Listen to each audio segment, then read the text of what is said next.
ધારાસભ્ય ખાસ કરીને છોટાઉદેપુરમાં કાર્યક્રમ છે, આમ આદમી પાર્ટીની કેવી તૈયારી?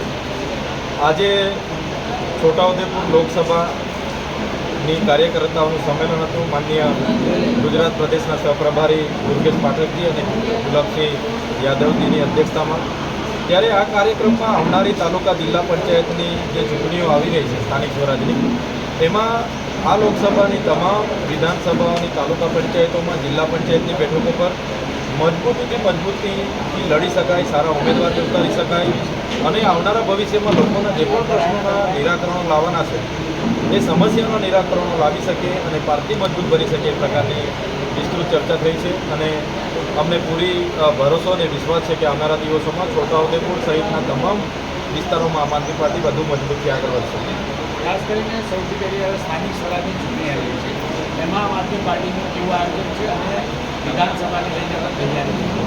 તમે જોયું હશે 2024માં કોંગ્રેસ સાથે ગઠબંધન હતું. હાલની વિસાવદરની ચૂંટણી દરમિયાન ગઠબંધન ગુજરાતમાં જ્યારે તૂટી રહ્યું છે, ખુદ શક્તિસિંહ ગોહિલે કીધું કે હવે અમારું ગઠબંધન નથી, ત્યારે ચોક્કસપણે તમામ બેઠકો પર આમ આદમી પાર્ટી સ્વતંત્ર લડવાની છે. અને સ્થાનિક સ્વરાજની ચૂંટણી હોય કે આવનારી વિધાનસભા હોય, આમ આદમી પાર્ટીની પૂરી તૈયારી છે. આવનારા દિવસોમાં કદાચ કોંગ્રેસ સાથે ગઠબંધન થાય તો ગઠબંધનમાં લડીશું, ગઠબંધન નહીં થશે તો પૂરી બેઠકો પર આમ આદમી પાર્ટી લડશે.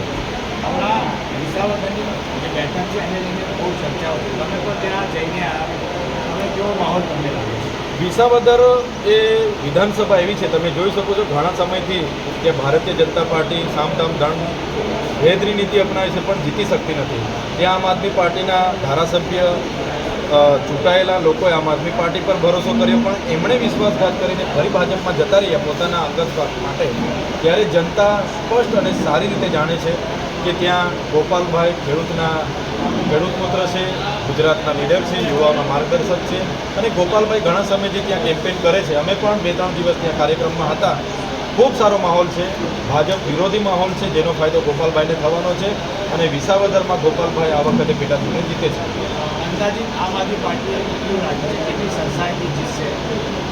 અંદાજે લીડની હું વાત નહીં કરું પણ આમ આદમી પાર્ટી ત્યાં જીતે છે. બીજું ચિત્ર કે હાલમાં જે છેલ્લા કેટલાય સમયથી એવી વાતો ચાલી હતી કે કેટલાક ધારાસભ્યો આમ આદમી પાર્ટીના બીજેપીમાં જવાની એવી વાતો જે હતી એ લઈને શું કહેશો? હા, અઠવાડિયે 10 દિવસ પહેલાં મીડિયાના માધ્યમથી મને પણ જાણવા મળ્યું કે આમ આદમી પાર્ટીના 3 ધારાસભ્યો ઉમેશ મકવાણા, હેમંત ખવા અને સુધીર વાઘાણી ભાજપમાં જોડાવાના છે. એ અફવાઓ હતી. અમે બધા સાથે છે અને તમે જોયું હશે વિધાનસભામાં એક વિપક્ષની ભૂમિકામાં અમે ગુજરાતની જનતાના પ્રશ્નો ઉઠાવ્યા છે, સરકારને ઘેર્યા છે અને જ્યાં પણ જરૂર લાગી છે અમે સડકથી લઈને સદન સુધી લડીએ છીએ. લોકસભા દરમિયાન પણ ઘણી ઓફરો હતી. હાલના તબક્કે વિસાવદરની ચૂંટણીને લઈને પણ ઘણી વાતો થતી હોય છે પણ અમે આમ આદમી પાર્ટીમાં જ છે. આમ આદમી પાર્ટીમાં રહીને જ આવનારા દિવસોમાં સ્થાનિક સ્વરાજની ચૂંટણીઓ લડાવવાના છે અને 2027માં પણ અમે ખૂબ મજબૂતાઈથી લડવાના છે. એ અફવા તમને લાગે છે કોણે ફેલાવી હશે કે જે આમ આદમી પાર્ટીના ધારાસભ્યો? એ અફવામાં હું વધારે અંદર નથી જઈ શકતો, પરંતુ મને લાગે છે કે ભારતીય જનતા પાર્ટીના કેટલાક લોકો હશે જેમણે અફવા ઊભી કરી હશે, હવા ઊભી કરી હશે અને મીડિયામાં એ વાતો પહોંચાડી હશે એવું મને લાગે છે. ત્યારબાદ મેં તમામ ધારાસભ્ય સાથે વાત કરી. મેં દળનો નેતા છું એટલે તમામ ધારાસભ્ય સ્પષ્ટપણે કીધું કે કોઈ ભારતીય જનતા પાર્ટીમાં હાલના તબક્કે જોડાવાના નથી, ક્યારે જોડાવાના નથી.